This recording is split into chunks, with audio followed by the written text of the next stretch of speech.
आज हम निकल पड़े हैं माँ ज्वालामुखी जी की दर्शन के लिए और रास्ते में हमें रेणुकूट बांध मिला है। सोचे चलो थोड़ी फ़ोटो वोटो हो जाए।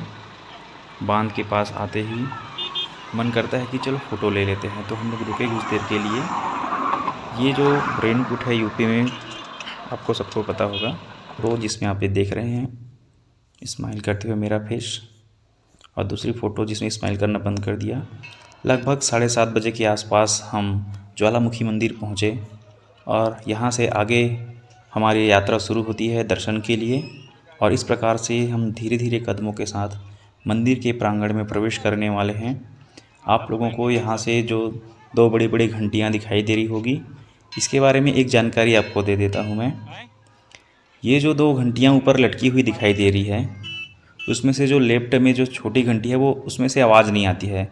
राइट में जो बड़ी सी घंटी है उसी से आवाज़ आती है। मैं कोशिश किया, देखिए यहाँ से आपको आवाज़ नहीं सुनाई दिया होगा। तो आप जब भी दर्शन के लिए यहाँ आएँ ज्वालामुखी, तो बिल्कुल इस बात का ध्यान रखेंगे। अब यहाँ से हम आगे बढ़ते जा रहे हैं। मैया जी को चढ़ाने के लिए चुनरी, नारियल, अगरबत्ती, पेड़ा, ये सब हमको ख़रीदने की ज़रूरत है। अब कुछ ही दूर जाने के बाद हम मंदिर में प्रवेश कर चुके हैं, तो राइट साइड कहीं रुक कर हम यहाँ से ख़रीद लेते हैं चुनरी और बाकी चढ़ावे की चीज़ें, क्योंकि ये नवरात्रि का पर्व चल रहा है और हम पहुँचे हैं 9वीं के दिन में और यहाँ पर बहुत ही भीड़ भाड़ है। देखिए हम अभी सबसे पीछे लाइन में खड़े हुए हैं और श्रद्धालु लोग का काम यही रहता है कि श्रद्धा भक्ति के साथ में पीछे में सुकून से खड़े हो जाना।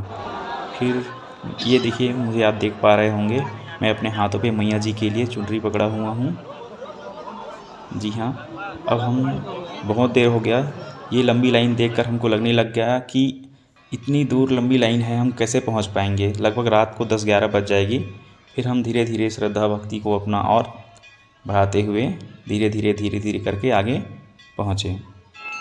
कुछ देर के बाद में हम लोग मंदिर में प्रवेश कर पाए और इस तरह से देखते हैं कि यहाँ श्रद्धालुओं की बहुत ज़्यादा भीड़ लगी हुई है। इस तरफ देख पा रहे होंगे आप, बहुत ही ज़्यादा भीड़ है। यहाँ लेफ्ट में भी आप देखेंगे कि बहुत ज़्यादा ही भीड़ है। चारों तरफ जितनी भी छोटी छोटी मूर्तियाँ हैं उसके भी दर्शन कर ही रहे हैं। साथ में जो मेन मंदिर का गर्भगृह है वहाँ पर भी बहुत ही मुश्किल से नारियल चढ़ाना तो बहुत ही मुश्किल की बात है। जो भी आप चढ़ावा लेके आए हैं या चुन्नी लेके आए हुए हैं, मंदिर के दरवाजे तक पहुँच पाना बहुत ही मुश्किल की बात है।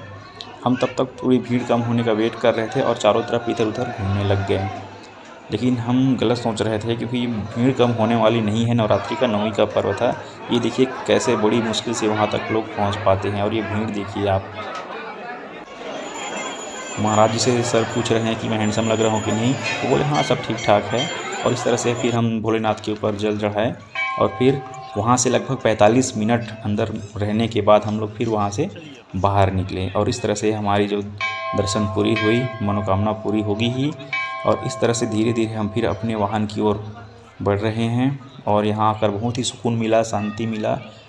ये नए जगह एक्सपीरियंस करने का मौका मिला। जय ज्वालामुखी माँ। बहुत बहुत धन्यवाद जो आपने मुझे बुलाया, क्योंकि मैया के बुलावा के बिना कोई कैसे पहुंच सकता है। तो एक अच्छा संयोग था जहां मैं पहुंच पाया हूं। ये देखिए कुछ फ़ोटो तस्वीर हमने लिए हुए हैं दोनों साथ में मिलकर, डब्लू और बबलू। इस प्रकार से जय माता काली आप देख पा रहे होंगे। ये मालाकर महाराज जी हैं और ये श्रीमान महेश निर्मलकर जी।